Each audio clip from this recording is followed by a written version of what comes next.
Uncle আমার 10 টাকার মাংস দিবেন? আমার মা না অনেক অসুস্থ, এক সপ্তাহ ধরে মুরগির মাংস খাইতে চাইতেছে। আপনি যদি এখন আমাকে 10 টাকার মাংস দিতেন তাহলে আমি আমার মায়ের মনের ইচ্ছাটা পূরণ করতে পারতাম। হেই, তোর লাগে আমি 10 টাকার মাংস নিয়ে বসে আছি, ভাগ এখান থেকে টোকাই। কোত্থেকে যে আসে টোকাই মাকে আইসে সকালবেলা 10 টাকার মাংস চাই, মুডটাই নষ্ট করে দিল। বুঝলাম না মহাজন বাচ্চা মেয়েটার সাথে এমন করতেছে কেন?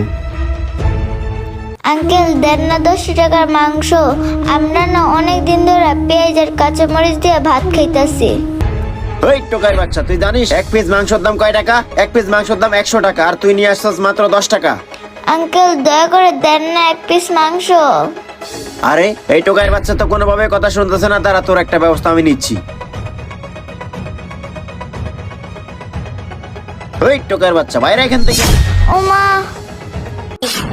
যা সর, আর কোনো সময় যাতে আমার হোটেলের সামনে না দেখি। টোকা মুখে আইসা ভইরা যা।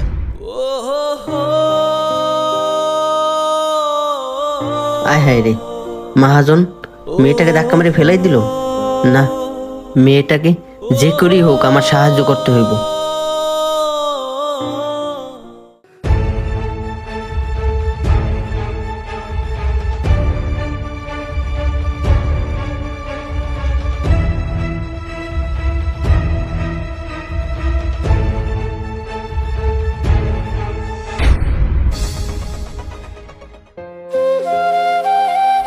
মহাজন, আমার 5 মিনিটের জন্য একটু বাইরে যাইতে হইব।